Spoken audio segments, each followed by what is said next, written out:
Party दोबारा बन जाते और 8 तारीख को इसका ऐलान होने वाला था, उससे पहले ये दुखद हादसा हो गया और मृत्यु हो गई अजीत पवार जी की। तो अब आगे क्या होगा? 16 जनवरी को जयंत पाटिल और 17 जनवरी को शरद पवार के घर पर बैठकें भी हुई थी, लेकिन अजीत पवार के निधन के बाद अब सारा प्लान फिलहाल रुक गया है। एनसीपी के दोनों गुट विलय होंगे या नहीं, अब ये कुछ आने वाले वक्त में तय होगा। लेकिन अजीत पवार अगर ये तय करके गए थे तो मुमकिन तो यही लगता है कि वो बात फिर आगे बढ़ेगी भी, उनका परिवार भी उसी बात को आगे बढ़ाना चाहेगा जो अजीत जी तय करके गए थे।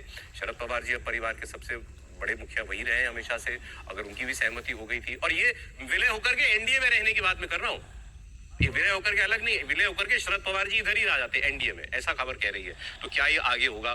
दूसरी बात रह गई कि उप मुख्यमंत्री कौन।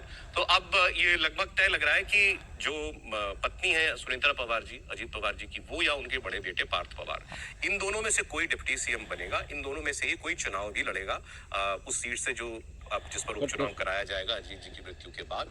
और सुनेत्रा जी जो है वो पार्टी की कमान संभालेंगी। लेकिन इस सब के बीच वो मर्जर वाली बात, अब मर्जर होगा तो पवार साहब के होते, शरद पवार साहब के होते, क्या सुनेत्रा जी पार्टी के अध्यक्ष बनेंगी? ये अब क्योंकि अजीत जी नहीं है तो ये सारी बातें फंस गई।